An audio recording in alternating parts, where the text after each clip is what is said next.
crônicas extraoficiais, precedentes às transmissões dos documentos de Urântia nos primórdios dos anos 1900.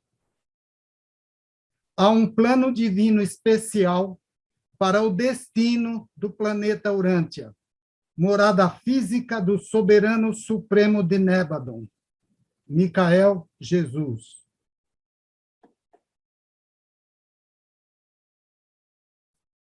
O livro de Urântia veio para nós no princípio dos anos 1900, mas precisamos saber que há muitos séculos Urântia está sendo observada para algo mais, devido a ela ter sido a morada do Criador do nosso universo local. Com isto, nós recebemos uma graça, que é a revelação do livro de Urântia, e um compromisso que vai depender de nossa sinceridade no nosso propósito de buscar a verdade, encontrar e realizar alguma coisa, e a nossa responsabilidade diante do recebimento de uma revelação tão vasta e do que deveremos fazer com ela. Esta revelação, como sabemos, é para 1000 anos, e ela chegando no começo dos anos 1900, ela antecipou tudo isto que nós estamos vivenciando hoje, como este encontro numa sala Zoom, simultaneamente falando com pessoas de várias cidades. E sabemos que temos tido encontros com pessoas de vários países. Isso não era nem imaginado ainda no começo dos anos 1900. A revelação de Urântia é a mais ampla ciência universal que existe, porque é-nos dado ali o funcionamento do universo. Quem somos? Como somos compostos? E qual o nosso destino? O nosso destino é uma meta muito ampla e compete a nós a realização desse destino. Ele não é um destino imposto para nós, ele é uma meta a ser alcançada. Então, o nosso empenho é alcançar esta meta. E o papel, o trabalho do livro de Urântia é nos revelar a nossa meta, nos estimular com o conhecimento prévio do caminho que vai de nós até a realização desta meta.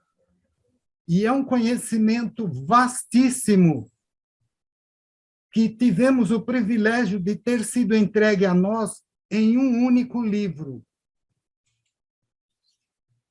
E saibam que, caso nós não cumpramos esta parte de realizar uma transformação individual, pessoal e coletiva da sociedade, e realizar uma transformação do planeta e aproximar o destino do planeta desse plano divino que está proposto, caso nós falhemos, nós teremos mais 2 chances. Porque o universo investe em tudo de um modo trino, para que haja um resultado satisfatório. E é certeza que, após 3 tentativas, uma delas dará certo, porque estará enriquecida com as experiências de 2 que não deram certo. Então, ela estará à prova de falhas. Lembrem-se, e para quem não leu, não se importem com o adiantamento de alguma informação do livro, que está no livro. Quando Micael, criador do nosso universo, ia nascer aqui, foram escolhidos 3 casais, 3 possibilidades de pai e mãe para Micael quando ele nascesse. E lembrem-se que o rei Herodes mandou matar todas as crianças na idade do pequeno Jesus, para matá-lo junto com todas as crianças. E lembrem-se que o arcanjo Gabriel levou Maria e José para o Egito e salvou-os dessa tragédia, que seria a morte prematura do menino Jesus. Então, o plano divino seguiu adiante, mas correu risco. Lembrem-se, e desculpem-se isso por adiantado, quando Jesus, adulto, estava numa cidade, parece-me que ou a cidade que ele morava com os pais, ou uma cidadezinha vizinha, desculpem eu não estar correto, mas alguém aí vai lembrar. Jesus estava sendo perseguido pelas autoridades sacerdotais, que o queriam pegar e o queriam morto. Então, já prepararam pessoas que eram mercenários para se misturar à multidão e ir até a casa onde Jesus estava fazendo visita e dar um jeito de, quando ele saísse, acompanhá-lo e, numa turba, provocarem a morte de Jesus. Há quem não se lembre da passagem, mas há quem se lembra. Quando Jesus estava naquela cidade, avisaram a família dele ou ele que era perigoso, porque os sacerdotes o queriam pegar e o queriam morto. Quando saíram da casa, a multidão foi levando Jesus para fora, para trás, até que eles chegaram perto de um precipício, e aqueles mercenários que estavam no meio da multidão, e alguns deles conheciam Jesus desde pequeno, mas não gostavam dele, por motivos egóicos. E esses mercenários, se juntando à multidão, empurraram Jesus e foram levando ele para a beira do precipício. Eram tantos que era difícil escapar. E quando chegou na beirada do monte, os mercenários começaram a empurrar Jesus, e Jesus, de repente, parou, olhou diretamente para todos eles, lançou um olhar firme e começou a andar em direção a eles, de peito livre. E todos eles ficaram parados olhando, e Jesus passou no meio deles e foi em frente. Vocês podem se lembrar disso. Foi a primeira tentativa de assassinar Jesus. E ele foi depois assassinado na cruz. Isto porque ele não foi julgado, e ele foi condenado sem julgamento. Os sacerdotes já o tinham condenado à morte antes mesmo de qualquer julgamento. Então, esta foi a primeira tentativa de assassiná-lo. Nós podemos conjecturar por que Jesus não cedeu àquela multidão. Por que Jesus não permitiu que aquela multidão o atirasse abaixo no precipício, onde ele morreria fatalmente. Isto não vem ao caso para nós agora, mas é bom saber que o universo investe em três, para que um deles dê certo. Assim foram as sementes de vida que os portadores de vida lançaram em Urântia, quando o planeta começou a ter vida. 3 tipos de vida foram lançadas, 3 sementes, e vingaram. E aqui estamos nós. Então, quero mostrar a vocês que antes da chegada do livro de Urântia, houve uma mulher valorosa, de nome Sacagawea. Ela era uma nativa americana. Hoje chamamos de índios. Lembremos que é porque, na época do início das navegações, quem tentava buscar a Índia se lançava ao mar, e o que descobriam que tinha ilhas habitadas, os povos nativos eram chamados de índios, porque confundiam pensando que ali era já a Índia. E assim, no Caribe, na América do Norte, no México, na América do Sul e em vários outros lugares, os nativos das terras foram chamados de índios. E conhecemos um país grande, de onde procede o Mahabharata, que é a Índia. E muitos pensavam que tinham chegado à Índia e os nativos eram índios. Então, os nativos americanos eram muitos. E essa Índia, Shoshone, falava francês, inglês e mais algumas línguas indígenas. Por quê? Porque ela era poliglota.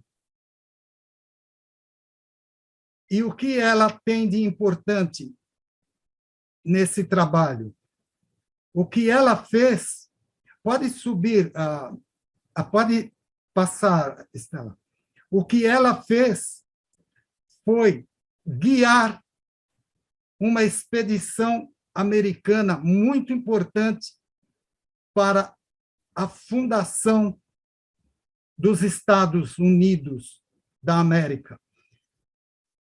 Aqui, esta Índia guiou a dupla Lewis e Clark.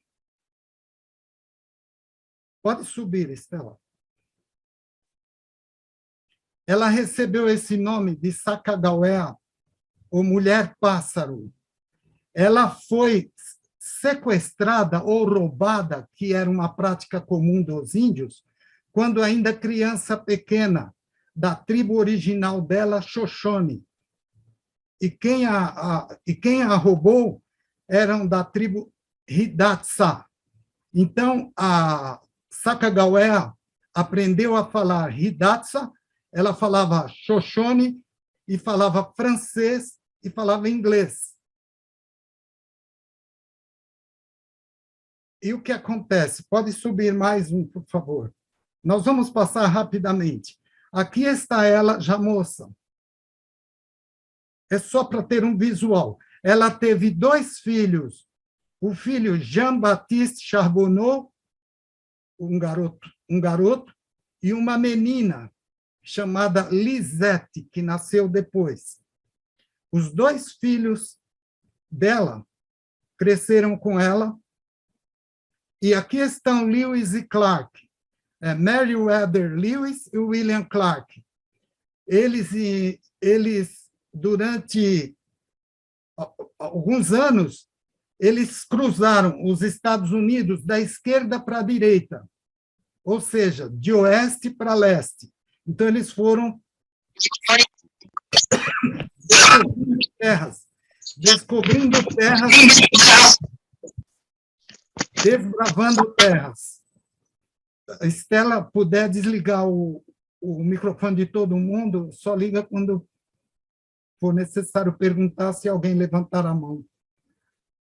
Desculpem. Yeah. Eu estou tentando, Sabino, mas eu já fechei. Então, o que tudo isso, por que isso está sendo apresentado? Porque isto veio trazer uma base. E vejam o trabalho dessa mulher maravilhosa, que foi uma índia. Pode subir, Estela.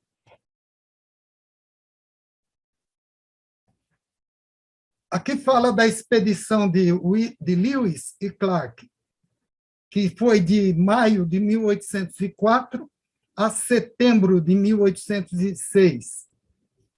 Eles foram muito ajudados por esta Índia. Pode passar.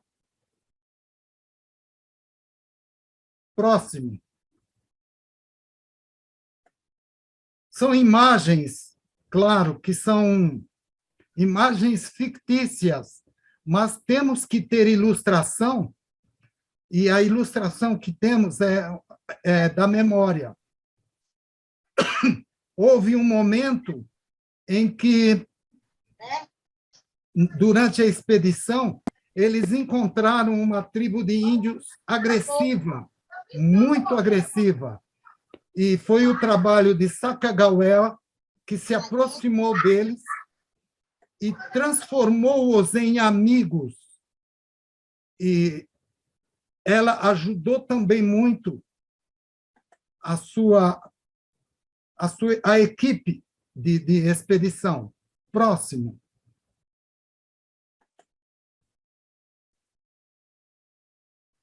Durante essa caminhada toda, essa expedição, Sacagawea chegou a encontrar o irmão dela, que ela tinha, claro, ela tinha sido roubada quando era criança, e ela não viu mais seus parentes, depois de muitos anos. Aí ela encontrou um irmão dela, mais velho, claro, que já era o chefe da tribo, e o nome dele aí está, Gameahuaiti.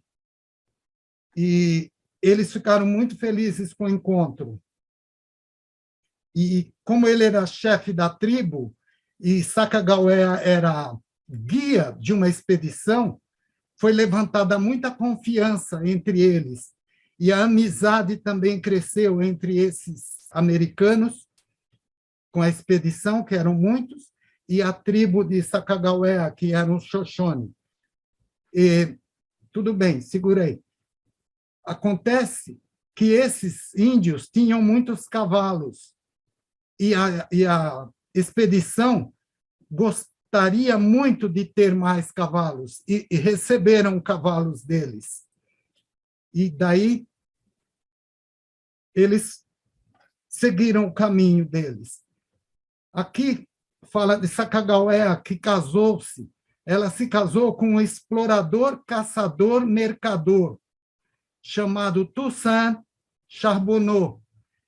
Ele trabalhava com peles, claro, ele matava animais que tinham pele muito abundante e negociava essas peles, que eram valiosíssimas. Elas iam para o Canadá, iam para a França, iam para a Inglaterra e para vários outros lugares. Ela tinha um alto valor. Então, este homem, Toussaint Charbonneau, ele comprou 2 índias, mas, na verdade, foi uma compra de casamento, porque aí ele teve a Sacagawea como sua esposa e mais uma índia também como sua esposa. E ele teve os 2 filhos com a Sacagawea, que foi o Jean-Baptiste Charbonneau e a Elisete. Aqui está escrito Elisa, mas deve ser Elisete. Bem, pode o próximo. Aqui está a Lisette e o Jean-Baptiste. O Clark tinha um bom relacionamento com os filhos da Sacagawea. Próximo. Essas imagens são só para ilustração. Aqui tem uma data, 22 de dezembro. E Sacagawea trabalhou a vida, todo o tempo dela com essa expedição e nunca foi remunerada, ela nunca recebeu nada. E o Toussaint Charbonneau recebeu uma pequena quantia de dinheiro e recebeu um pedaço de terra razoável para ele dispor como ele quisesse. Esse foi o pagamento. Para ela, nada foi dado. Então, Sacagawea se retirou para o mundo dos espíritos, para o grande mundo de Manitou, o grande espírito, que os índios consideravam o grande espírito, o senhor da vida, Manitou. E pode se escrever com O também, Manitô ou Manitou, tem várias grafias. Em 1812, Sacagawea teve a Lisette, a pequenininha. E em 22 de dezembro, ela faleceu. E os seus filhos ficaram sob os cuidados do Clark. E vejam o que tem na história registrado, o diário de viagem. E aqui vai uma cena muito interessante. Numa travessia de um rio muito turbulento, o barco onde eles estavam começou a encher d'água e virou. E Sacagawea, com muita força e coragem e sabedoria, ela salvou o diário de viagem, salvou o filho e ainda ajudou outros a escaparem das águas turbulentas. Enfim, ela salvou principalmente o diário de viagem. E vejam o que o Lewis falou. Ele diz, esta mulher indígena tem sido de grande valor para mim como guia neste país. Esse registro é histórico e está aqui. Próximo.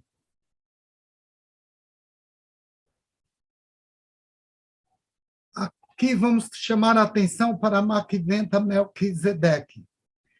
Por volta do ano 1200, esteve atuando em Urântia de forma invisível por 100 anos, Macventa Melquisedeque, e sua ministração poderia resultar em severas e importantes mudanças nos assuntos da humanidade a nível planetário.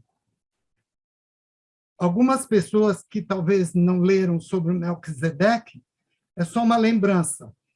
Quando Abraão esteve diante de Deus e fez um acordo, ele esteve diante de Melquisedeque. Melquisedeque é um instrutor, é um ministrador, é um educador, é um administrador. Ele é um enviado de Deus, um emissário, um mensageiro, ou como poderíamos chamar, um profeta. Melquisedeque é uma ordem de seres. Há muitos e muitos Melquisedeques. E este que veio falar com Abraão esteve aqui por 90 anos, na época de Abraão. E nos 90 anos, esse Melquisedeque tinha a mesma aparência. E ele ministrou para 3 gerações da época de Abraão. E numa bela noite ele entrou na sua tenda e na manhã seguinte foram procurá-lo, ele não mais estava e não mais apareceu. O corpo de Macventa era criado especialmente para essa manifestação. Não compete a nós saber o que foi feito. Os seres cósmicos tomam providências além da nossa imaginação. Então, esse mesmo Macventa Melquisedeque esteve aqui em Urântia depois do tempo de Abraão. Vejam que recente, por volta do ano 1200. E vejam o texto seguinte: caso não ocorra o esperado e a continuar as graves distorções no desenvolvimento dos assuntos da civilização de Urântia, Macventa possivelmente reassumirá uma ministração extraordinária no planeta, perto do ano 3200.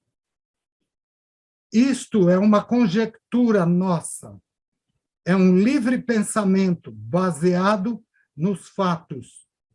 E nós sabemos que na ONU já houve a presença de um grande ser que foi admirado. E este grande ser, os estudiosos têm uma ideia de quem seria. Nós que lemos hoje o livro de Urântia, podemos ter uma outra ideia de quem seria. Mas há muitos seres servidores e nós devemos acompanhar os servidores, porque eles são importantes para o mundo, para o planeta e para nós, humanidade. Os servidores do mundo trabalham na sua área específica, mas mantêm o plano divino acima, pairando sobre o que está acontecendo. É assim que alguns fatos vão se direcionando em Urântia. O próximo, por favor. Sabino, só uma dúvida que eu fiquei agora. Macventa não veio 2000 anos antes de Cristo? Ele esteve com Abraão. 2000 anos antes. Macventa Melquisedeque esteve com Abraão. Exatamente. Mas ele mesmo esteve aqui invisivelmente, no ano 1200, por aí. Tá. Tá. Foi uma segunda vez. Tá. Ele não parte do governo oculto. Tá. As pessoas conhecem o governo oculto. Não lembrava. Nós não temos muita ideia. Existe uma chamada fraternidade branca e existe uma comunidade fraterna chamada comunidade de anjos e de homens. Essas entidades podem ter realidade, podem estar funcionando, nós só temos que respeitá-las, Uhum. se possível, admirá-las, e, se possível, cooperar com o trabalho delas. Bem, esse Macventa está de olho no nosso planeta. Então, nós tivemos aqui a presença de alguns servidores. Vou começar com Rudolf Steiner, de 1861 a 1925. Portanto, o período do livro de Urântia começa nos anos 1900. Mas, antes disso, o terreno estava sendo preparado.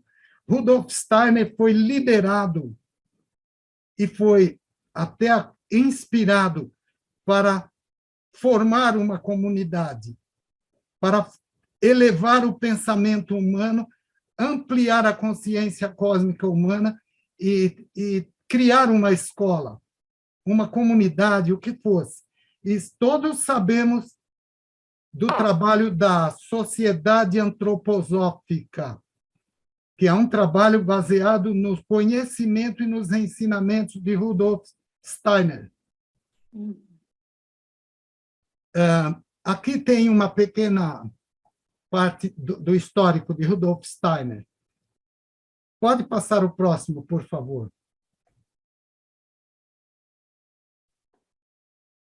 Eu vou chamar a atenção, desculpem a ordem dos fatores, mas aqui está um clássico, que é a canção de Hiawatha. Hiawatha foi um grande chefe indígena, nativo americano, e sua companheira Minnehaha. E Hiawatha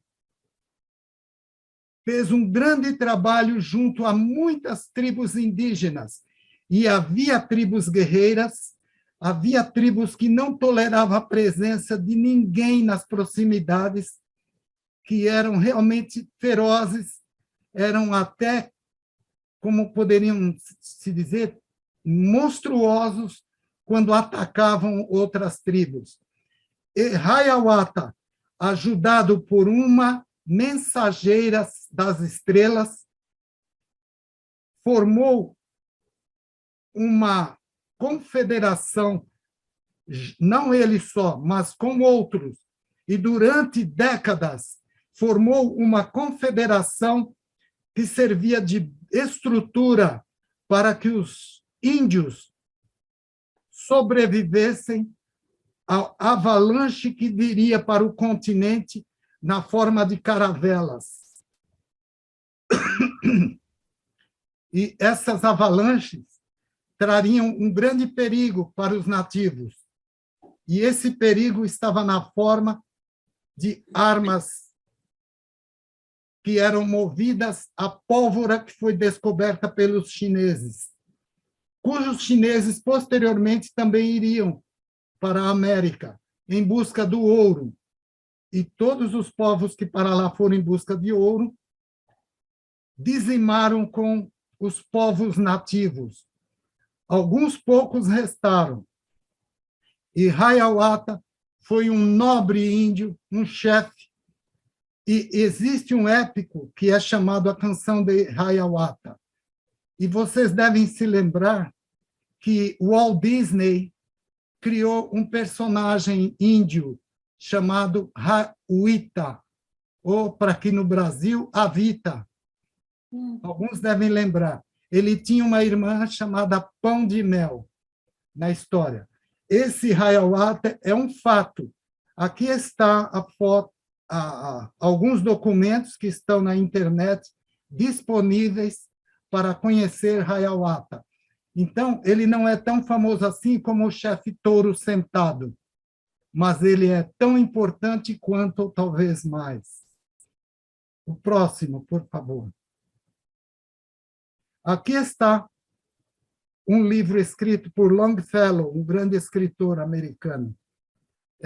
Nesse livro, ele escreve os feitos de Hiawatha. E como nós sabemos, os fatos que acontecem à nossa volta têm significado apenas físico, apenas imediato.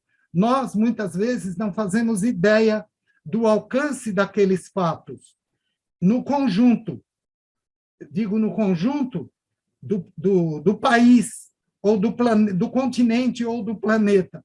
Então, um fato, muitas vezes, pode ser importante para todo o planeta. E aqui está um registro do Hiawatha. Pode ir o próximo, por favor? Continuando com Rudolf Steiner. Agora passamos para Nicholas Herrich. Nicholas Herrich viveu de 1874 a 1947. Ele foi um explorador e, ao mesmo tempo, pensador, pintor, artista, um grande estudioso. Ele criou um quadro chamado A Mãe do Mundo. Este quadro representa a ministra divina. E é uma visão, porque o Nicholas Herrich teve um aporte no mundo espiritual de alto nível, e esse aporte do Nicholas Herrich deu a ele uma gama muito grande de inspiração para pinturas. E ele pintou muitos quadros que são belíssimos. Estão disponíveis a quem buscar. Próximo. Ele foi acompanhado também por sua esposa, Helena Herrich, e ela deu uma grande ajuda no trabalho dele. Então, aqui está uma mulher também de destaque. Pode passar o próximo. Ele fez o Pacto das Américas. O Nicholas Herrich levantou uma questão planetária, chamou a atenção dos países e conseguiu um pacto que foi assinado por 121 nações, inclusive o Brasil. Um pacto de paz, onde todos os 121 povos, nações que participaram do pacto, se comprometeram a preservar, durante momentos de guerra, de invasão, todos os sítios sagrados que fossem dedicados a templos, igrejas, comunidades espiritualistas e lugares de arte, como museus e de educação. Então, esse pacto fazia com que as nações preservassem todos esses lugares que estão descritos lá. O documento é o Pacto de Nicholas Herrich, assinado por, parece que 121 nações. Esse pacto é sempre trazido à tona e lembrado em muitas ocasiões. E existem até algumas cerimônias de celebração do pacto por algumas entidades. Próximo, por favor. Paul Brunton. Paul Brunton, britânico, um livre pensador, também contribuiu de 1898 a 1981. É muito recente. Ele foi um grande pensador e contribuiu para a libertação da mente humana das cadeias da ignorância e do erro. Ele foi autor de muitos livros, ele pesquisou muitas civilizações, a sabedoria antiga, e transmitiu isso através de seus livros. Próximo. Só um pouquinho, sabendo que a Marli levantou a mão, acho que ela quer fazer uma pergunta ou algum comentário. Sim. Boa noite, Sabina. Estou adorando a sua explanação. Eu gostaria no momento que você apresentou o Paul Brunton, eu sou leitora dele há muitos anos, tinha o privilégio de conhecer toda a obra dele, e agora no YouTube, no canal do YouTube, tem o canal dele, Paul Brunton, que está com muita coisa dele traduzida, e fenomenal, alguns exercícios de meditação, é muito bacana. E gostaria também de lembrar da Helena Blavatsky, né? Se nós falamos de Steiner, ela antecede a ele, e foi ela que a mãe da teosofia. E hoje ela é reconhecida, né? Ela foi muito perseguida, mas ela conseguiu decorar muita coisa quando ela esteve no Tibete. Então, e ela nos passou muito conhecimento também. Mas está de parabéns, estou adorando. Vai chegar o momento para ela. E coloque, por favor, Marli, coloque no chat o que você puder como link para as pessoas acessarem o que precisar. Tá bem? Tá, eu coloco, Obrigado. o canal dele, então. Obrigada. Tá, obrigado. Segue, Estela, por favor, o Que próximo. bom que você conseguiu entrar. Gurdjieff, Não porque a gente está vendo só o quadro. Gurdjieff, que tá da falando, Rússia, né? Nicolas Herrich, também da Que Rússia, bom. George Gurdjieff, É só isso. de 1866 a 1949.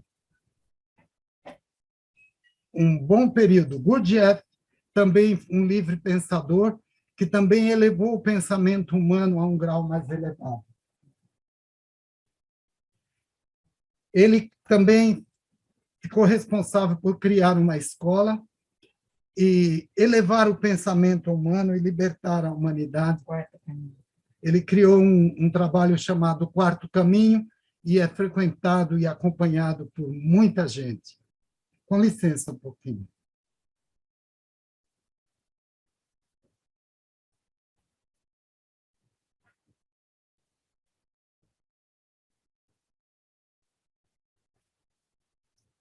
Bem, é um grande pensador, contribuiu também. Agora vamos falar de Sri Aurobindo, de 1872 a 1950. Outro grande pensador que também elevou o pensamento humano, também procurou libertar a mente humana e ampliar para um novo nível. Ele trouxe uma nova visão para o ser humano integral, composto de corpo, mente e alma, e que todos os aspectos humanos deveriam ser levados em consideração. Sri Aurobindo criou também uma comunidade. Próximo, por favor. Próximo, Estela. E ele viveu até 1950, e vejam só, aqui tem ele jovem no centro, e ele à esquerda. Essa mulher que está à direita é uma francesa que se tornou discípula fervorosa de Sri Aurobindo, e ela era milionária, e ela investiu muito do que ela tinha de riqueza, de dinheiro, ela investiu para ajudar a realizar os projetos de Sri Aurobindo. Então, ela, como discípula e colaboradora, foi muito importante. Na comunidade de Sri Aurobindo, surgiu um músico de um caráter excepcional, incomparável, até hoje não igualado, que chamava-se Sunil Bhattacharya. E esse Sunil produzia músicas todos os anos, uma música nova chamada do ano, a música do ano, para toda a comunidade. E as melodias de Sunil são incríveis. E ele participou da comunidade, e Mira Alfaça, chamada carinhosamente de a mãe, e respeitada por todos da comunidade como a mãe. Aqui está ela, que também suportou, quer dizer, serviu de suporte ao desenvolvimento. Sri Aurobindo lançou uma nova forma de pensar para a humanidade. Isso foi muito importante. Próximo. Aqui está uma visão da comunidade Auroville, que fica em Pondicherry, que é um estado no sul da Índia. Aqui uma visão aérea e uma visão central da comunidade. É muito atuante ainda. Agora passamos para Krishnamurti. Muitos de vocês já ouviram falar no nome, talvez, ou já leram algum livro. Krishnamurti foi também um livre pensador, que veio também para libertar a mente humana das cadeias, até de preconceitos intelectuais. E Krishnamurti lançou um novo modo de pensar para os humanos. E ele era tão sábio e tão carismático que quem o descobriu quis com ele criar uma organização.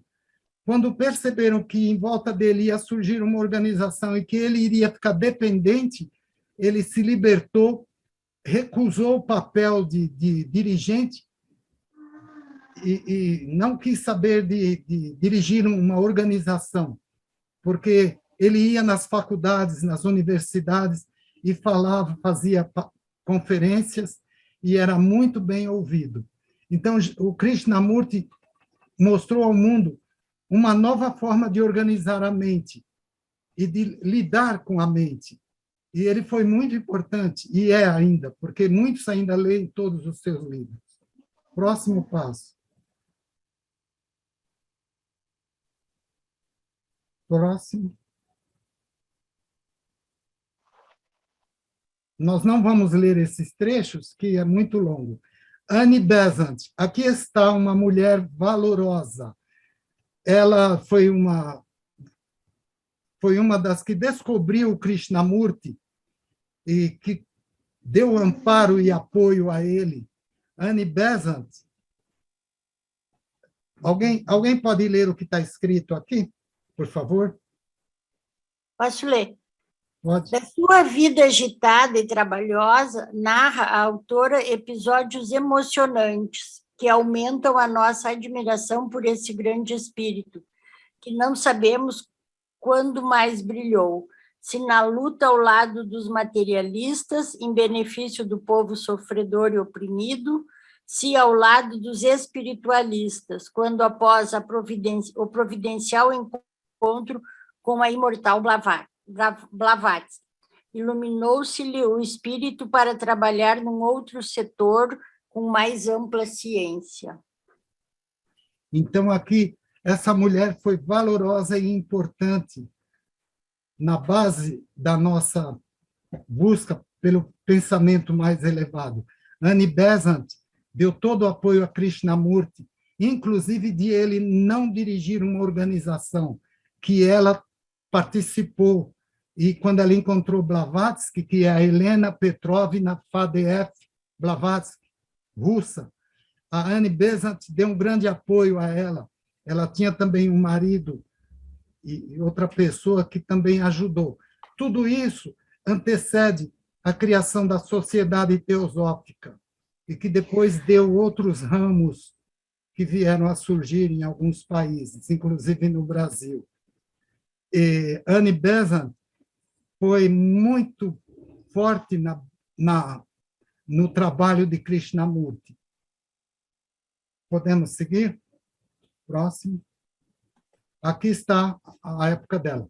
Agora nós vamos chegar aos dias mais recentes. Nós temos a Greta Thunberg, que é uma adolescente sueca. Ela nasceu em 2003.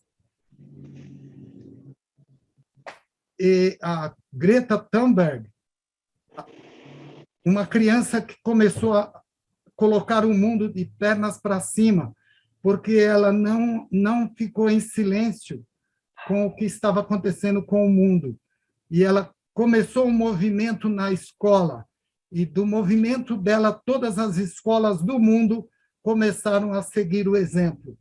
E os políticos do mundo foram incomodados por ela, e ela falava diretamente a eles. Então, por que isto? Por que aquilo? E ela fez com que muitos tomassem providências. Greta é uma servidora do mundo, assim como esses que eu citei antes, todos eles servidores do mundo, porque eles estão a serviço, eles têm um trabalho a fazer. Aqui, Greta está entre nós ainda. O próximo, por favor. Aqui é um documento, mas é muito longo. Aqui, Antônio Nobre é um cientista brasileiro que tem 14 anos de trabalho em Manaus, e ele conhece os aspectos climáticos do Brasil e do planeta, e ele apoiou também a Greta no trabalho dela. É um cientista brasileiro que, quando fala, todo mundo ouve. Antônio Nobre. Pode pular. Pula. Ben Bowler, outro servidor do mundo. É um jovem australiano ativista. Ele criou alguns movimentos mundiais, inclusive um chamado Unity Earth, quer dizer, uma terra unida, né? Terra unida. E ele faz um trabalho incrível, aproximando as religiões também, que estão aí. E esse trabalho dele entre as religiões está sendo muito importante. Ele comparece e ele leva muita gente com ele. Ele colocou-se inteiramente disponível a esse trabalho. Ele tem uma influência muito ampla. Gostaria de passar ao próximo. Pode voltar. Tem mais slides. Agora, É o último, Sabino. É o último? É porque Esse é o último, eu te mandei outro e-mail mais recente, mas vamos em frente. Houve... Tu me mandou 2 hoje, então? Eu te mandei um hoje. Esse é o de hoje? É, Tá eu bom, de tá hoje. bom. Mas vai falando que eu vou tirar um pouquinho da tela, mas eu abri o de Tá. hoje, mas vou ver Sai se da tela um pouquinho. vai conversando que eu vou ver se ele está lá o outro. Houve uma mensageira celeste que apareceu no continente norte-americano. E lá ela buscou os chefes indígenas e ela encontrou vários. E com todos eles ela fez uma conferência. E nessa conferência ela os preparou para o futuro, para o destino que os aguardava. O destino seria a chegada dos homens brancos. E mesmo outros que veriam que não seriam brancos, como os chineses, que eram amarelos, que também viriam. E os negros, que viriam como escravos. Esses povos que viriam criariam uma influência e uma interferência no continente. Mas os índios nativos americanos da época precisavam se preparar, porque o futuro deles seria um desafio terrível. E eles foram preparados e foram orientados, instruídos, e nesse trabalho, aquele índio, Hiawatha, ajudou muito, depois, na sua época, no seu tempo, na sua tribo, no seu momento. E os índios formaram a primeira confederação das Américas, que eram as tribos indígenas. Eles tinham o apoio e o amparo de um mensageiro celeste que os acompanhava.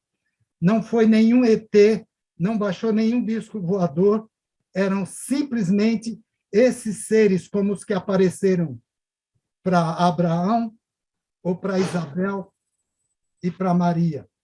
Eram seres com compromisso com o destino do planeta. E os índios foram organizados. Teve tribos de difícil acesso e de difícil convencimento de que precisavam participar de uma confederação para sobreviverem. Caso contrário, seria difícil. Dessa união surgiu a Confederação Indígena. E dessa confederação surgiu a base que hoje está representada por todas as estrelas que estão na bandeira americana. Sabino, esse foi a apresentação que tu me mandaste hoje mesmo, eu confirmei. Tá, então tá bom. Nós não podemos esquecer que os índios americanos eram a raça vermelha, né? A raça vermelha. Talvez por isso que eles tiveram tanta importância. Onamonalonton, o nome do chefe indígena da raça vermelha. Indígena, estamos falando nós aqui. Eles eram a raça vermelha. Omanomalonton, assim como o Grande Fanda. Grande Fanda, o primeiro humano que chegou em Uversa, Em Avona. em Avona. Avona, é Avona. Uversa é a capital de Da nossa Suprema. de Orvonton. Chegou em Avona, o Grande Fanda. Ele foi o primeiro, mas muitos que chegaram com ele, hoje, formam um grupo fantástico, assim como esses índios. Por que que eu estou falando isso? Porque, ao preparar a chegada do livro de Urântia, foi feita uma busca que antecede os anos 1900. E isto por quê? Porque era necessária toda uma confiabilidade de um lado, toda uma honestidade de outro, e toda a sinceridade de outro. Esses três aspectos, sinceridade, honestidade e responsabilidade, teriam que estar unidos para levar adiante o trabalho. Então, hoje nós estamos aqui, nós somos muitos, mas nós seremos muito mais ainda com esses novos sistemas, como a internet, que já nos ajuda muito. Nós falamos com o mundo inteiro, num clique, num botão, e a notícia espalha para o mundo inteiro. Nós ainda não temos a nossa ligação direta com as transmissões universais, mas tudo que nos interessa vem até nós. Nós recebemos. E tanto recebemos como esses seres que estão aí. Hoje, nós temos duas pessoas do nosso meio que sabemos quem são, que é a Greta Thunberg e o Ben Bowler. Existem outros, claro, existem, estão por aí. Compete a nós descobri-los e fazer a nossa parte. O livro de Urântia foi preparado para vir e levou muitos séculos para se chegar aonde se chegou e para que ele fosse transmitido do jeito que foi. E vejam que ainda hoje nós temos discordância entre os leitores do livro. Essas discordâncias, elas deveriam ser deixadas no âmbito do ego, porque é só o ego que se incomoda, é só o ego que se fere, é só o ego que pensa que perde, porque o ganho é do todo para a humanidade.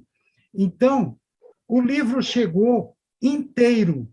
É uma revelação que nos mostra como funciona o universo, como é a Trindade, nos apresenta cada pessoa da Trindade, como ela é, como ela se compõe, como ela se relaciona com ela, conosco, com o universo e com o Pai, e entre elas.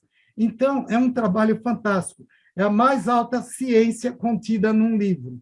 É pura ciência, é ciência pura. Qualquer cientista que pegar esse livro e ler vai ter uma elevação de consciência automaticamente, porque o nível dele vai subir por consequência da leitura que ele faz. Como funcionam os glóbulos vermelhos no sangue? Por que o sangue precisa de ferro? Porque a nossa memória funciona também pelo sangue. Por que que os cartões de banco e de bilhetes de metrô têm uma faixa ferrosa ou uma faixa com ferro? Porque o minério de ferro é importante para o sangue. Então, é pura ciência que está lá no livro de Urântia. Como os grandes seres trabalham com as energias imensas que estão por aí. Como no Havaí, hoje, está crescendo uma ilha que vai ficar gigante. É uma das maiores cordilheiras de montanhas que existe, que ela está embaixo do mar e vem até a parte superior. E as forças vulcânicas que fervem embaixo do Havaí são terríveis. E tem seres cósmicos que trabalham com essas forças, direcionam, amainam, colocam para cá, para lá. Um mundo que está desgovernado vindo na nossa direção, ele é simplesmente desviado pela manipulação da gravidade por seres cósmicos. Então, nós ficamos sabendo como funcionam as células, as moléculas, os átomos, e vejam a fórmula mágica de H2O. Eu gostaria que todos guardassem isso. H2O. Vocês veem a foto de uma montanha muito alta, e eu poderia mostrar uma agora. Lá no topo da montanha está caindo uma cachoeira. Aquela montanha tem centenas, até milhares de metros de altura, e vem descendo uma cachoeira. Aquela cachoeira chega embaixo e forma um rio Nilo, um Amazonas, um rio Missouri, qualquer outro grande, o rio São Francisco. Então, é fantástico. H2O é uma inteligência suprema, é ciência. E saibam, o átomo de hidrogênio é explosivo. E o átomo de oxigênio é inflamável. Nós sabemos que o fósforo acende por causa do oxigênio. Se tirar o oxigênio, o fósforo, a vela, apagam. E o hidrogênio explode. É incrível. No entanto, a sabedoria universal junta, sabedoria universal. Eu não preciso nem falar Deus, mas é Deus. Deus é o Pai, o Criador de todos nós. É a fonte primeira de tudo e de todos. A sabedoria universal junta 2 átomos de hidrogênio e 1 de oxigênio. Eles formam a molécula de água. E essa água maravilhosa que nos permite viver. E, no entanto, a água apaga o fogo. E o fogo ferve a água e ela evapora. E tornam essas forças que nós descobrimos para mover navios e trens, o trem a vapor, o navio a vapor. Então, essa ciência receberia, a ciência daqui receberia o livro de Urântia se esses que receberam, nós que recebemos, não conseguirmos realizar o plano divino. O plano divino é aquele que foi lido logo no começo. Há um plano divino para este planeta. E esse plano divino é o destino desse planeta. O destino será cumprido. O tempo só importa para nós, para os seres cósmicos. O tempo é apenas um detalhe. Porque o nosso tempo para nós viver 100 anos, é um desafio. Poucos de nós chegam aos 90. Alguns chegam. Poucos ainda chegam aos 100. Poucos chegam. Então, a nossa vida é importante. E o que fazemos reflete no conjunto. Então, se o livro de Urântia não tivesse sido recebido como foi, e não estivesse seguindo esse caminho que está sendo seguido, e que deverá ser ampliado, e que nós precisamos cuidar com a fricção do ego, porque tem ego sendo friccionado, e o ego, quando é friccionado, ele reage. E nós não temos que reagir, nós temos que agir. A ação é o pensamento. Eu digo isto porque estão surgindo movimentos que estão querendo abraçar o livro de Urântia e levar para um certo caminho. Nós temos que ter o cuidado de saber que o que recebemos é valioso, porque se Jesus tivesse voltado agora, o tempo não estaria pronto. Por isso veio o livro, porque o livro é neutro. Quem quer ler, lê. Quem não gostar, queima, rasga, vende, põe como peso de papel, coloca para embaixo, faz o que quiser. E pode até condenar, criticar, falar o que quiser. Em todo caso, o livro veio para uma humanidade para preparar por 1000 anos. Muitos de nós não precisam nem de 100 anos. 10 anos já é suficiente. Para alguns, 1 ano já é. Entende? Então, cada um de nós está num nível. Alguns de nós talvez precisem de 20 anos, mas tudo bem. Nós temos apenas que considerar que não é mais o tempo dos profetas barbudos, porque é por isso que o livro de Urântia veio, porque muitos de nós clamamos ao céu para saber a verdade, para ter um contato com a verdade. E esse clamor nosso, que veio desde Jesus, quando Jesus esteve aqui, ele nos chamou a fazer parte do reino. E ele disse que o reino está dentro de nós.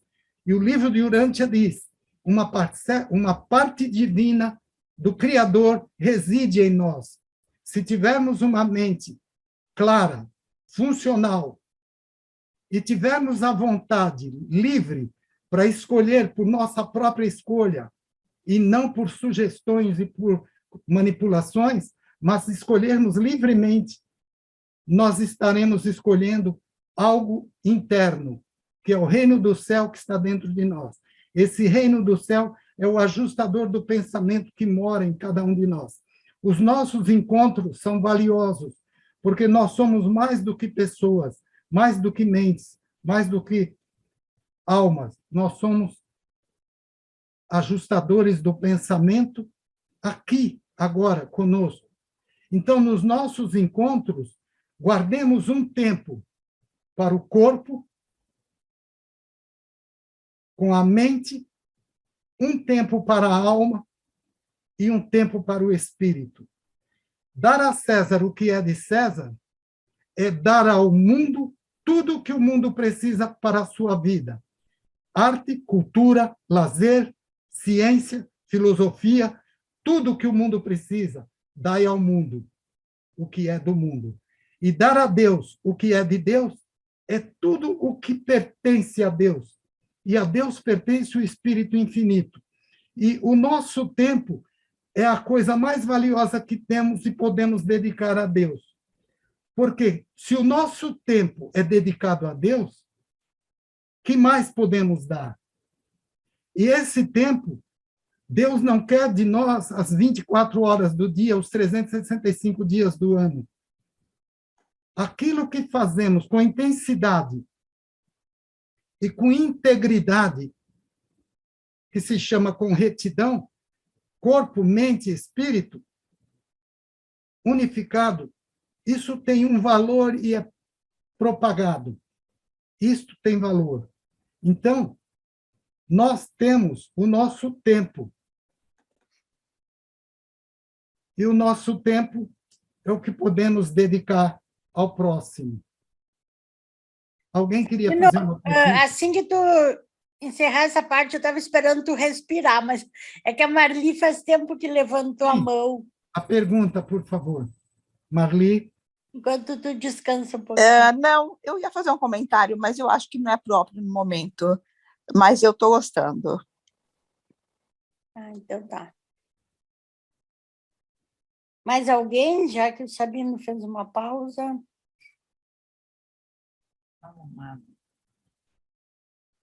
Se nós não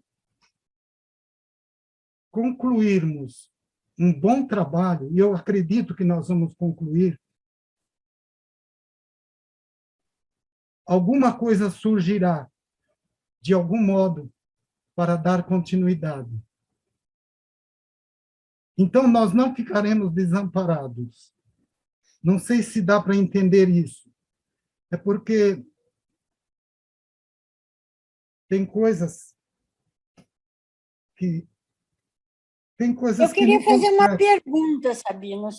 Vocês que acompanham o livro de Urântia desde antes dele ter em português no Brasil, como é que vocês veem assim, o futuro do... nós vamos seguir nesse mesmo ritmo de grupos de estudo, vão surgir igrejas, já tem gente querendo formar uma religião, vocês acham que isso é inevitável? Vão surgir professores do livro de Urântia, querendo ensinar da maneira que eles entendem. Como é que vocês veem isso? Vocês que têm mais experiência com o livro e viram todo o movimento desde o início. O que mudou lá do início para agora? A internet ajudou muito. Agora, igreja não é o propósito. Grupos de estudo, formação de professores, isso sim, mas não igreja.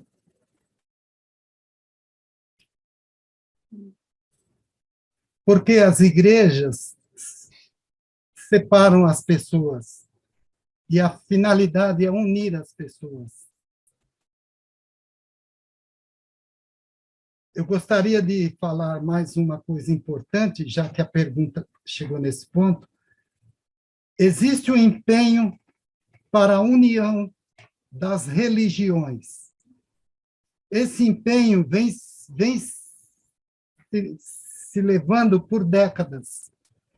Ele já está numa conformação mais ideal, mas ainda vai crescer. Esse movimento, ele está se espalhando pelo mundo. Eu tenho algumas imagens aqui que eu até poderia mostrar. Apareceu, vejam só, são as inspirações dos seres universais que fazem com que os humanos criem coisas boas para todos.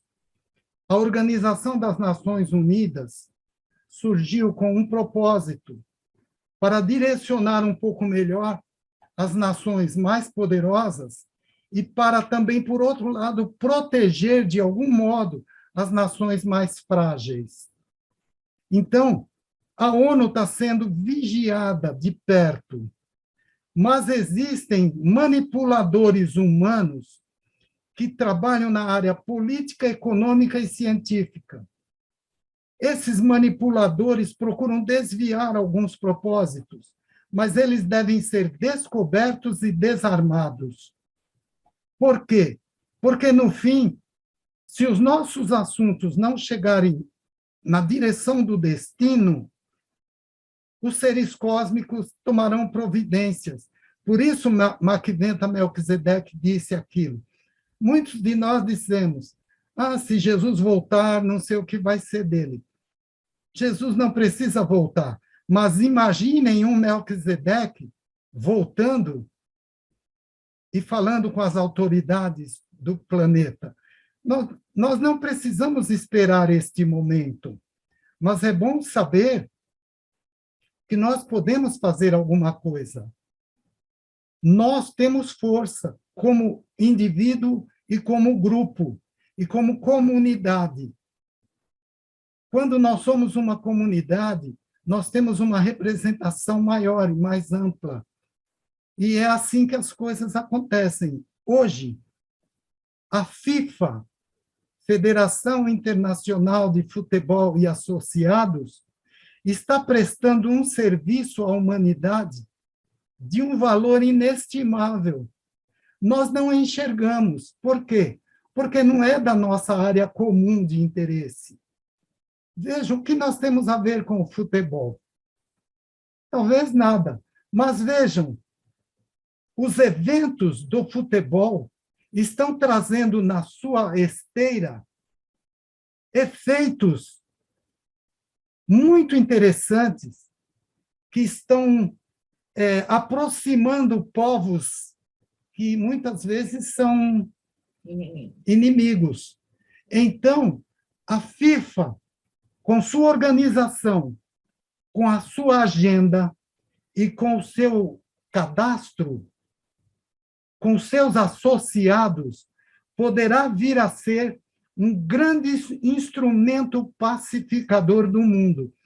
Eu digo pacificador como uma palavra comum, mas nós temos que entender, paz é o equilíbrio entre uma coisa e outra.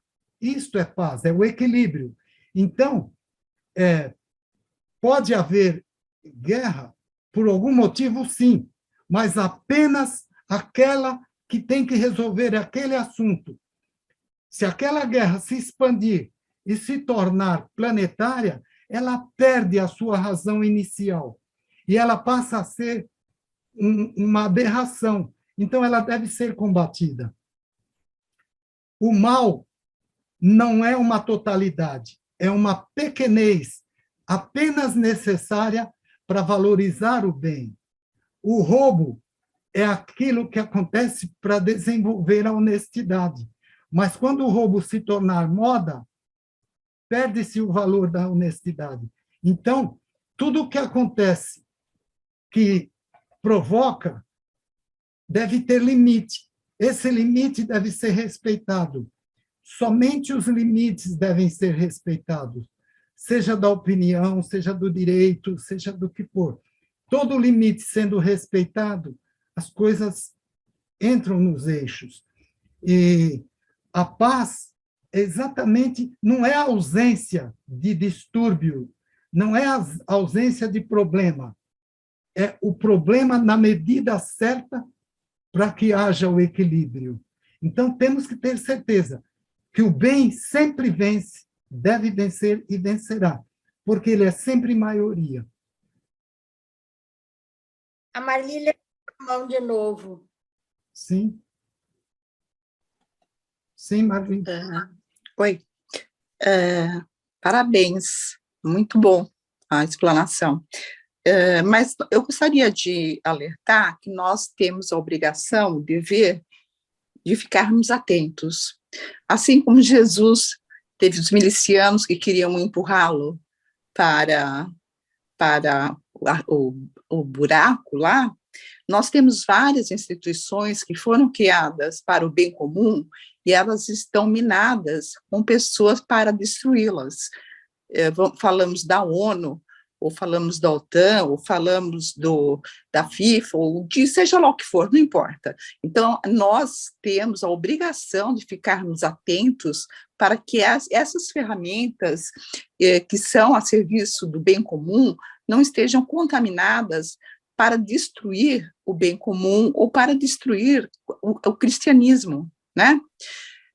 No ano de 1100, mais ou menos, o Papa Urbano II, ele deu ordem para que fossem mortos absolutamente todos os cristãos que eram gnósticos, no sul da França, onde é o Cartago, né? Era o Cartago.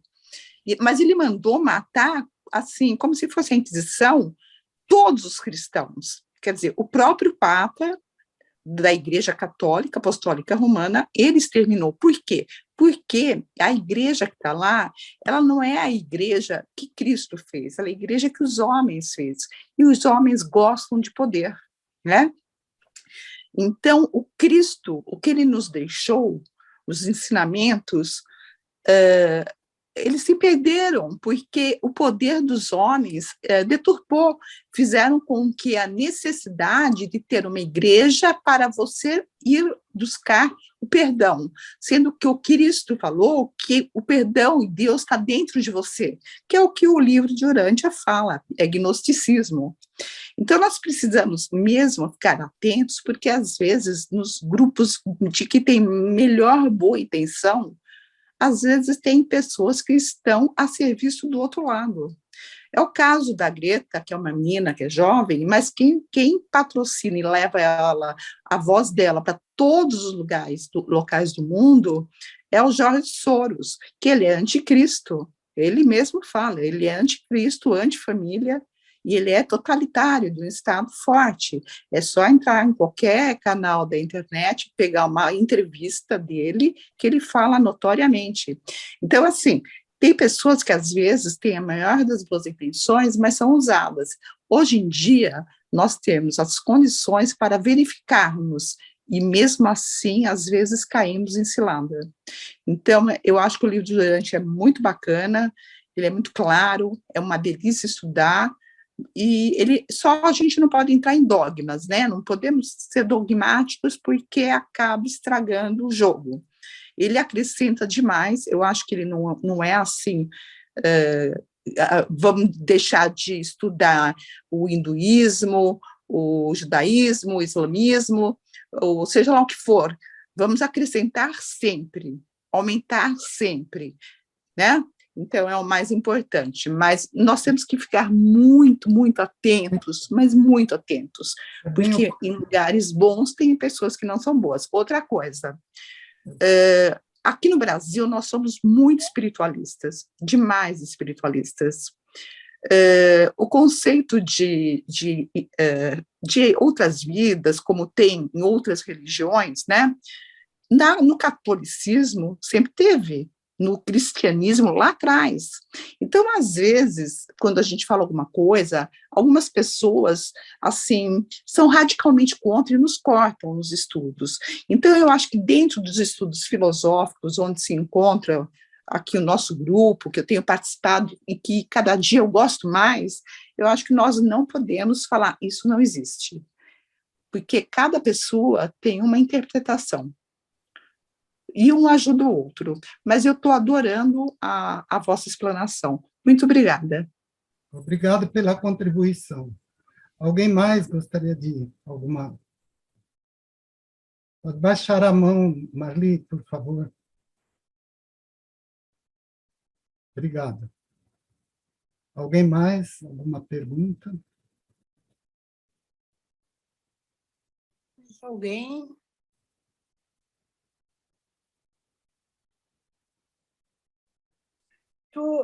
Tu falaste, Suzana, assim, eu vejo, tá, igreja não, mas assim, ó, aparecer professores, para mim é um pouco complicado. Eu até tive uma discussão num grupo ontem com uma pessoa, porque eu vejo assim, ó, estudantes do livro de Urântia, uns com um pouco mais de entendimento que os outros, mas à medida que que institucionalizar professores, não pode entrar alguma coisa, porque assim, ó, para nós que já passamos por muita coisa, que estamos numa idade já mais para lá do que para cá, eu acho que a gente tem condições de crescer e tudo em grupos assim de debate.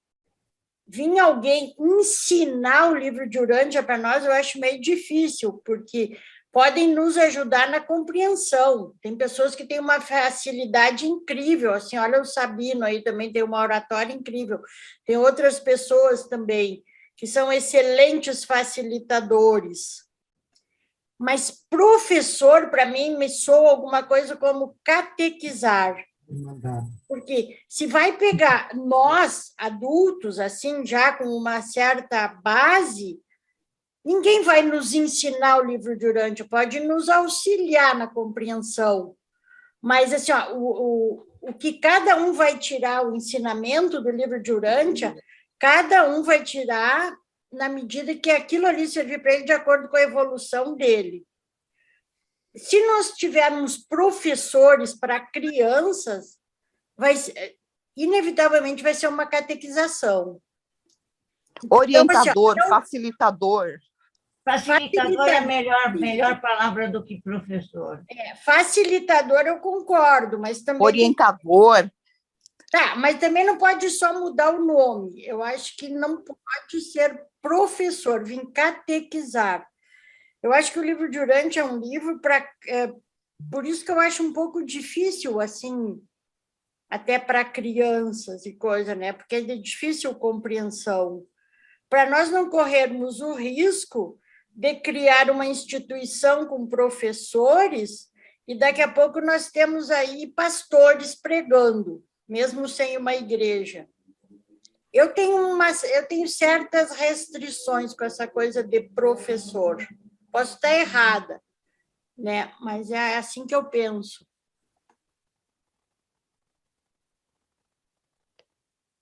Os grupos de estudo são a primeira fórmula para um trabalho ser bem feito, desenvolvido. Os grupos de estudos precisam, primeiro, assumir. A dificuldade das pessoas é assumir um compromisso, porque o grupo de estudo desenvolve uma amizade e a amizade cresce e transcende os limites da pessoa que não é da família. Fica algo incrível, é um respeito, é um amor, é uma admiração, é até uma cumplicidade em um certo nível, no bom sentido e positivo. Então, os grupos de estudos deveriam crescer e multiplicar. E a internet tem ajudado muito nisso. Todos os sistemas de mídias têm ajudado muito. Porém, é importante e necessário que haja encontro físico, mesmo que seja uma vez ao ano, a cada 5 anos um encontro, tem que haver um encontro físico. Nós temos que olhar olho no olho, não apenas numa tela. Esses encontros de estudos são importantes porque tem repercussão. A repercussão ela é exponencialmente muito poderosa. E isto é bom para influenciar a nossa própria condição humana. Muitas vezes, na família, como as pessoas sempre dizem, nós temos dificuldade de passar essa novidade para elas. A família, às vezes, não quer nem saber. Mas, quando nós formos muitos, de repente alguém diz, olha, eu acho que é moda, então, se eu não entrar, eu vou ficar fora de moda. Entende? Então, a pessoa, de repente, vai participar porque é moda. Entende? Por que as pessoas se tatuam tanto? E por que atletas e outros têm que se tatuar, e artistas? Eles pensam muito para fazer isso? Eles levam em consideração vários aspectos? Ou simplesmente cedem? E vai por aí. Então, eu estou falando isso para dar uma ideia do que é participar de um grupo de estudos. Muitas vezes, a distância, o tempo, o lugar, tudo isso pode influir. Mas, se ficarmos dedicados e se nos dispusermos, aí é aquele detalhe, sinceridade, honestidade e responsabilidade. São 3 coisinhas pequenas e simples. Quando assumimos essas 3 coisas, onde nos dedicarmos, nós daremos resultado. O resultado será positivo.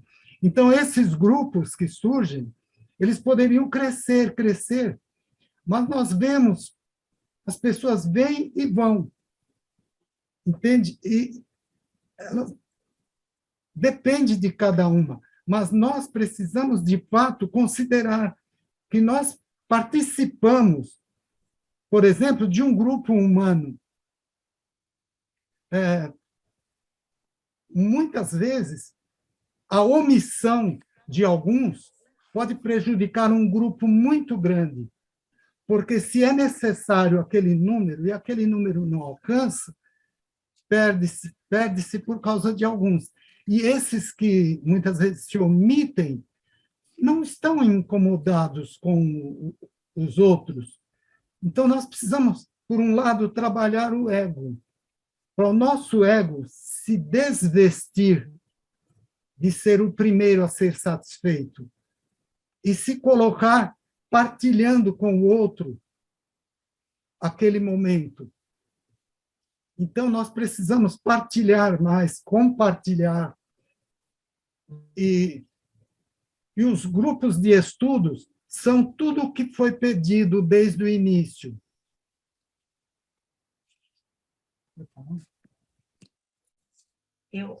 Eu acho que ler o livro em grupo que é mais importante.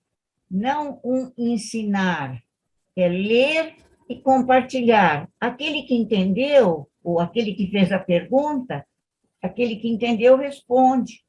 O outro fala, não, eu entendi dessa forma. Então, não precisa ter um professor, mas ler o livro e discutir o que foi entendido.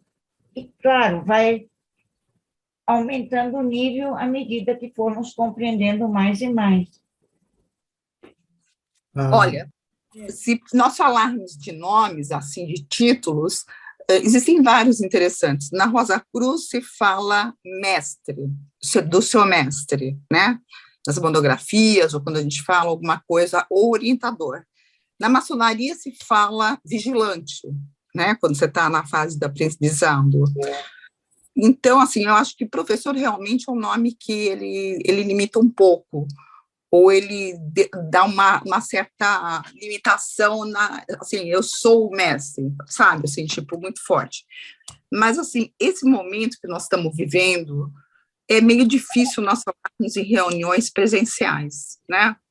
São fundamentais, realmente, mas nós não sabemos até quando nós vamos conviver com esse vírus e com essas transmutações. Então, nós temos que estar preparados para continuarmos assim, porque já está começando a falar de um outro vírus para a criança, e aí muitos pais não vão querer sair, porque tem seus filhos em casa. Certo, vamos dar vez para Lau e Ana. O Laudisto quer falar. Eu só queria dizer uma coisa, quando a Marli falou isso aí, né, que é mestre, o livro de Urântia não tem autores, né? Eles não têm autores humanos, então, eu acho que é justamente para isso, para a gente estudar junto, para não ter nenhum dono do livro também, né? Facilitador ou focalizador. Deixa o Lau e Ana falar, né? Laudisto. Por favor. Oi, gente. Boa noite, tudo bem?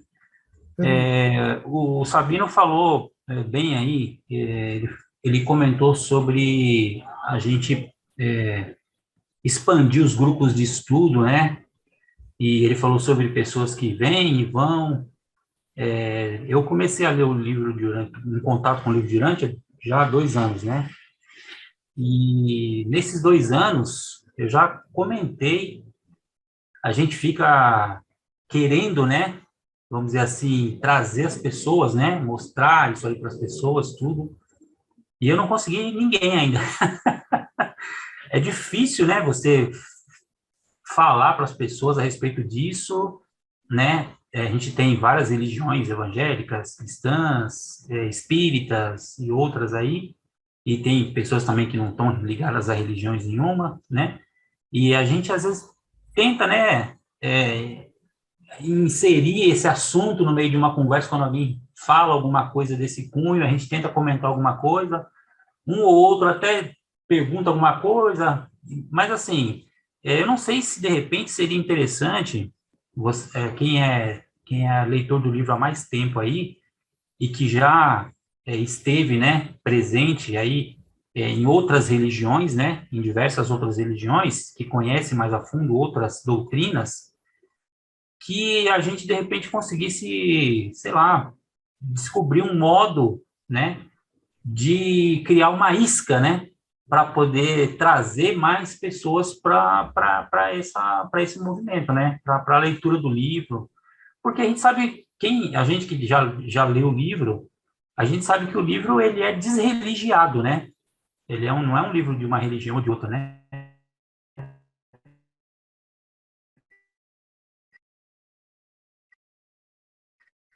é um livro da humanidade.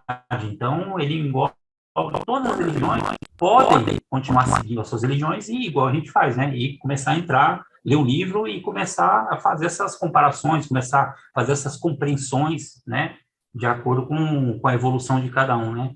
E aí, assim, a minha dificuldade é justamente essa, eu não consegui, inclusive, assim, quem me indicou assim, quem me falou sobre o livro foi uma pessoa que não leu o livro, e eu já falei com ele do livro, e ele ainda não leu. Então, assim, é difícil, né, você trazer as pessoas, e assim, lógico, né, eu já percebi também que a gente tem que tomar muito cuidado também com essa coisa de falar com as pessoas a respeito do livro, porque a gente também não pode ser desrespeitoso com as crenças que as pessoas já têm, né, então é difícil de você abordar, né, eu percebo muita, assim, quando você começa a comentar alguma coisa, o pessoal já vem com 7 pedras na mão, né?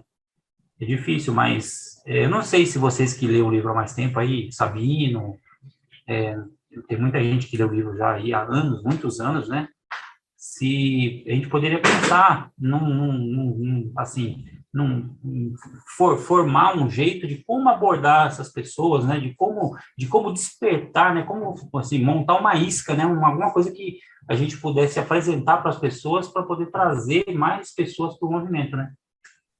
Tem pessoas planejando, tem várias formas e estão acontecendo. O que tiver que seguir, com certeza vai acontecer. Os grupos que estão na internet são muito importantes, são válidos, são necessários e devem continuar. O que é importante é que devemos fazer um esforço, que não será muito grande, para ter algum encontro pessoal. E o intervalo de tempo vai ser decidido de acordo com as condições de cada grupo. Mas será importante ter os encontros pessoais e ter uma vivência pessoal. Isto vai trazer um resultado maior, porque aquele sentimento de participar de uma família, de um grupo, é como um clube, ou como uma empresa, onde você participa, você é meio sócio. Então, quando você participa de algo, de uma entidade, pode ser como um clube mesmo, você se sente mais amparado, porque tem mais pessoas como você.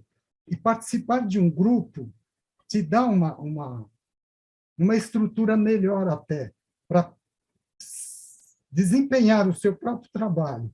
E você sabe que pode contar com o grupo. Então, o grupo de estudo é aquele grupo que lê o livro junto e cresce junto. E, na medida que um cresce, o outro cresce, porque cada um consegue ajudar o outro. Neste momento, eu peço licença a Estela, a Desirê, Israel e outros que estavam na outra reunião, para ler um trecho que eu achei bom que fosse lido agora. Porque quando se tratou de personalidade, de identidade e da morte, houve uma dúvida, ou da chegada. Então, eu tenho um trecho aqui que eu separei, que é do livro de Urântia, que eu achei exatamente adequado. E me permite, Estela, que eu... Sim, Sabino, só que só tem a Marli e a Angélica estão com a mão levantada. Não sei nós teremos mais 13 minutos ainda. Como a Angélica ainda não falou, poderia falar, Angélica? A Angélica e depois a Marli, então, que levantou a mão também. Aí depois Eu só queria voltar. responder para o Laudisto um pouquinho. Laudisto, a gente realmente não tem uma fórmula, porque, que nem a gente falou, né? A gente não sai por aí com o livro de Urântia, a gente não sai catequizando. É um livro que as pessoas têm que estar prontas para ele, eu penso assim.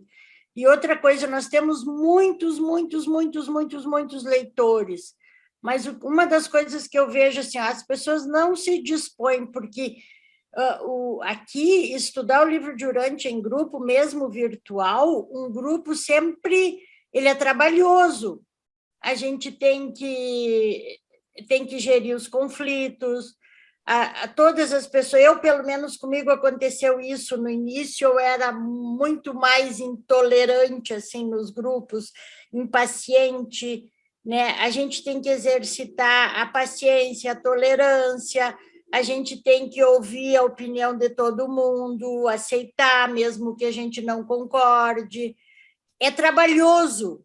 E o que eu vejo é com o advento de YouTube, de palestras gravadas, porque muitas vezes, quando eu publico lá que vai ter uma reunião, as pessoas, a primeira coisa que me perguntam, vai ficar gravada? As pessoas não fazem muito esforço para vir, para participar, para debater. Se a gente vai ver em todos os grupos, 90% é sempre as mesmas pessoas, porque é trabalhoso, mesmo virtual, um debate assim, é trabalhoso, as pessoas têm que se dispor, têm que ouvir, têm que... E aí as pessoas preferem ficar vendo os vídeos no YouTube depois. É bem complicado isso, eu acho. Era só para... Só para complementar o que você falou rapidinho, 10 segundos. Eu li o livro, 2 anos que eu estou lendo o livro, e eu sempre comentei em casa aqui, com meu filho, com a minha esposa, com a minha família, nunca ninguém se interessou. Mas aí a Ana, que é minha esposa, foi comigo no encontro presencial, né, em Florianópolis, né? E alguma coisa mudou dentro dela que agora ela se interessou, ela está acompanhando. Então, aquilo que o Sabino falou a respeito do presencial realmente faz diferença. Ah, faz. Marli, poderia fazer sua observação e depois me devolver a palavra? Depois a Angélica, eu cortei a Angélica. A Angélica não falou, primeiro a Angélica. Angélica e depois a Marli. Tem que abrir o... Está Abra o fechado. microfone, Angélica. Abra o microfone, Angélica. Pronto. Eu vou dar uma resumidinha no que a Estela falou, porque ela realmente, assim, colocou muito bem colocado. O seu testemunho de vida, primeiro você tem que reconhecer o meio. Não adianta eu querer falar de forma inquisitiva que eu tenho que pôr na cabeça daquela família, da minha, por exemplo, ou daquela pessoa, que o que eu estou fazendo é melhor do que o que ela conhece.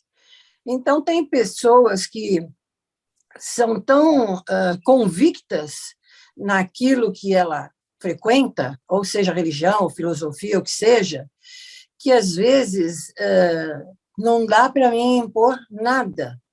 Eu posso sutilmente fazer algumas colocações.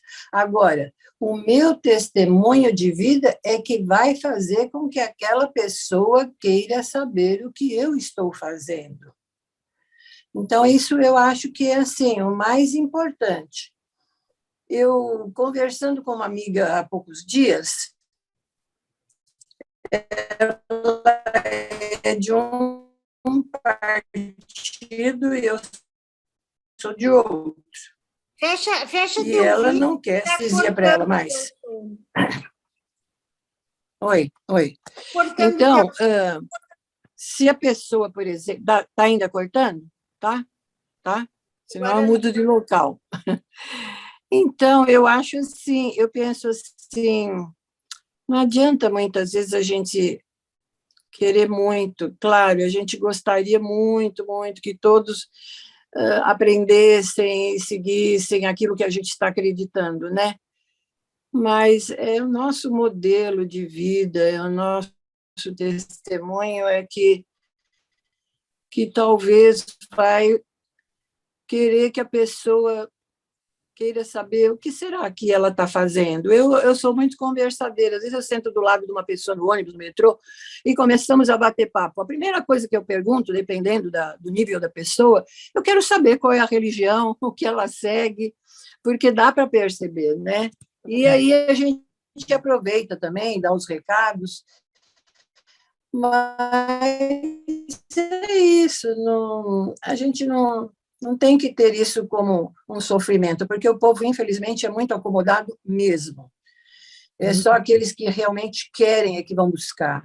Então, a gente tem que ser realmente só tentar ser, né? Porque a gente ainda não chegou a ser um modelo, sabe, de comportamento, de vida, de educação, né? De amorização. E fazer a pessoa, mesmo que você não é da minha religião... Seu som não está ajudando. de novo. Angélica, eu acho que a sua ideia... Mas eu amo você. Esse respeito, sabe? Então, é a pessoa perceber que é amada, mesmo ela não concordando com aquilo que você segue. Então, passar essa amorosidade, eu acho muito importante, esse respeito, sabe, pelo outro, né? E sempre, claro, reconhecer o meio, respeitar o limite do outro, aquilo que ele quer seguir, nunca ir contra, né? É isso, só isso. Bem, Marli, tem algo que você possa contribuir e depois me devolve a palavra. Uma das maiores dificuldades, quando eu falo do livro de Urântia, né, que eu apresento o livro e a pessoa vê o livro, é o tamanho do livro. Todo mundo fala, mas está ficando louco que eu vou ler uma coisa parecida com Bíblia tão grande. Isso é uma coisa. Assusta o tamanho do livro. Para quem não é um leitor, que não tem hábito da leitura, o tamanho do livro assusta. Outra coisa, eu creio que uma coisa muito interessante é você estar com um material mais aberto para, por exemplo, se apresentar para uma amiga, uma introdução do que é o livro de Urântia pelo YouTube, sabe? Outro dia até eu procurei Estela, que uma amiga eu falei, ela se interessou, e eu nem falei tamanho de livro, eu falei, olha, você entra e começa a escutar a introdução do que é o livro, assim, porque a pessoa vai se interessar. Então, eu acho que, às vezes, para quebrar esse medo do tamanho do livro, talvez uma maneira mais provável é essa. É só isso. Obrigada. Obrigado. Agora, se me permitem, a Estela pode compartilhar a tela comigo? Eu posso compartilhar a tela? Pode, já liberei, pode compartilhar. Depois você pega de volta, ou pega, né? Não, tu tem que sair depois. Tá bem. Todos estão vendo essa tela? Sim. Desirê? Desirê está aí? A Desirê não está aí? Oi, eu estou aqui. Você quer ler esse trecho, Desirê? Posso ler, sim. É do livro de Urântia, documento 30. Ok. O corpo físico de carne mortal não é uma parte da reconstituição dos sobreviventes adormecidos. O corpo físico voltou ao pó. O serafim designado auspicia um novo corpo, a forma moroncial, que é um novo veículo de vida para a alma imortal e para a residência do ajustador que retorna. O ajustador é o custódio da transcrição de espírito da mente do sobrevivente adormecido. O serafim designado é o guardião da identidade sobrevivente, a alma imortal, até o ponto em que ela evoluiu. E quando esses dois, o ajustador e o serafim, reúnem as partes da personalidade confiadas a eles, o novo indivíduo é a ressurreição da antiga personalidade, a sobrevivência da identidade moroncial em evolução da alma. Essa reassociação da alma e do ajustador é muito apropriadamente chamada de ressurreição, uma reconstituição dos fatores da personalidade. Mas mesmo isso não explica inteiramente o reaparecimento da personalidade sobrevivente. Embora provavelmente nunca entendereis o fato dessa transação tão inexplicável, em um certo momento conhecereis a verdade sobre isso, por experiência, se não rejeitardes o plano de sobrevivência dos mortais. Esse texto deve ser lido uma segunda vez, porque na primeira vez você registrou o que estava lendo, e na segunda vez você já vai analisar cada parte do que você está lendo. E daí o entendimento amplia. Então, esse texto esclarece muito sobre a passagem e a sobrevivência, a passagem da transição pela morte e a sobrevivência. Veja que começa no corpo físico e fala que ele não é uma parte da reconstituição dos sobreviventes adormecidos. Quer dizer, que há sobreviventes adormecidos, que são aqueles que passam para o outro lado e demoram ainda algum tempo para despertar, para saber o que aconteceu. Permanecem adormecidos. E aqui diz, o corpo físico voltou ao pó. É o que nós vemos, o corpo realmente fica aqui, mas não está tudo no corpo. Em seguida, veja, tem tanto estudo apenas nesse parágrafo. O serafim designado é um anjo guardião. ele auspicia o novo corpo, a forma moroncial. Quer dizer, que nós logo teremos um novo corpo. E esse novo corpo é auspiciado por um serafim.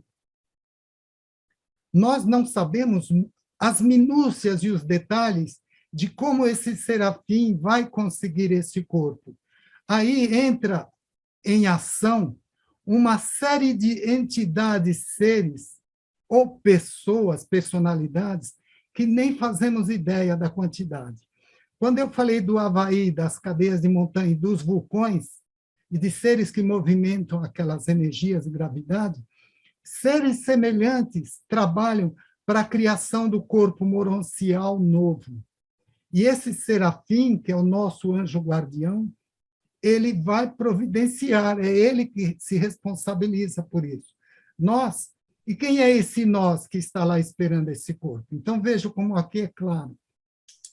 A forma moroncial é o novo veículo de vida para a alma imortal. Então, a alma é o que não morreu, porque é imortal.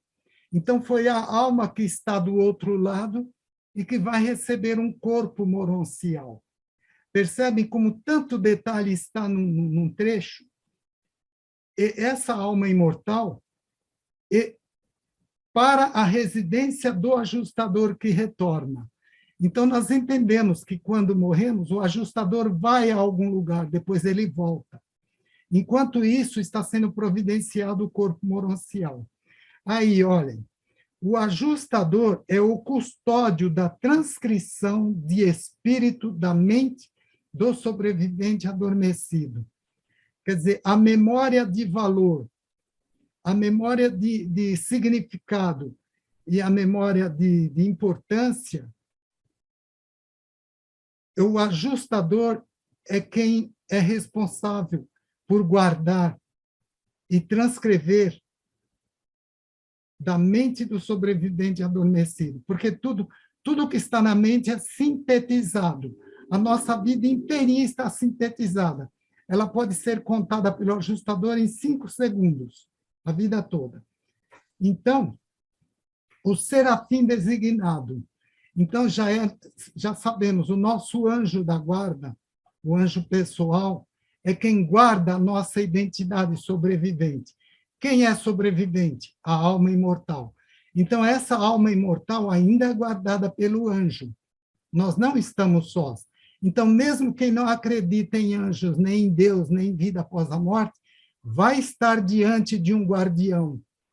A pessoa vai se surpreender. O que acontece? Quem é você ou quem sou eu? E esta pergunta é feita pela alma. Porque a alma que ainda não morreu, ela ainda tem a chance de reconhecer que ela tem um guardião que cuida dela e que ela tem um caminho pela frente. Então, ali está a alma imortal. A palavra ainda não cabia. A alma imortal. É, a alma, vamos dizer ainda não imortal, mas Suzana corrigiu aqui. É a alma, mas a alma é candidata à imortalidade. Então, a imortalidade é uma possibilidade que todos nós podemos escolher, até o ponto em que ela evoluiu. Percebe que a morte não nivela todo mundo? A pessoa não fica sábia assim que morreu e começa com muita sabedoria, até o ponto em que ela evoluiu.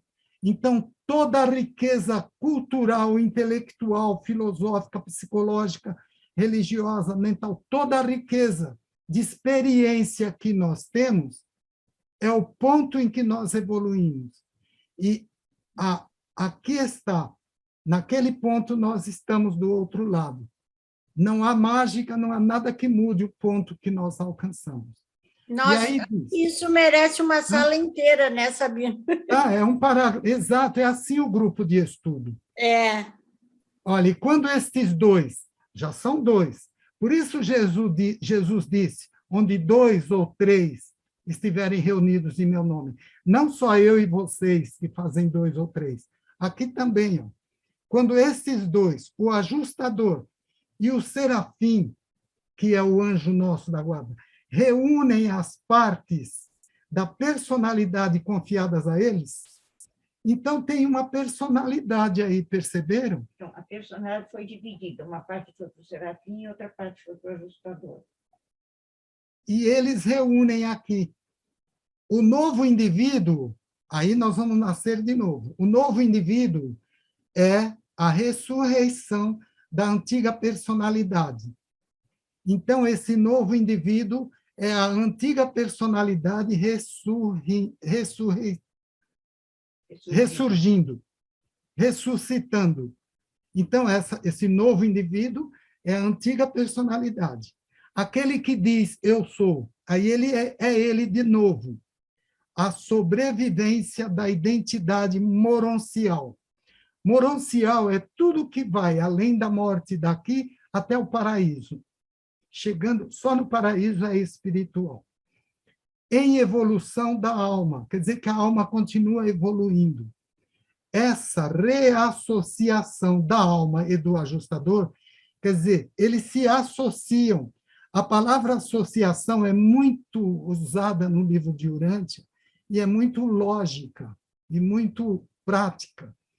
Essa reassociação da alma e do ajustador é muito apropriadamente chamada de ressurreição, uma reconstituição dos fatores da personalidade. Mas, mesmo isso, não explica inteiramente o reaparecimento da personalidade sobrevivente. Você veja, ainda ficamos pensando, como é que isso faz com que eu, de novo, esteja aqui e eu diga, eu sou eu, e eu estou aqui? Isso ainda não explica sozinho. Embora, provavelmente, nunca entendereis o fato dessa transação tão inexplicável, em um certo momento conhecereis a verdade sobre isso, por experiência, se não rejeitardes o plano de sobrevivência dos mortais. Então, é claro, a experiência é a nossa maior riqueza.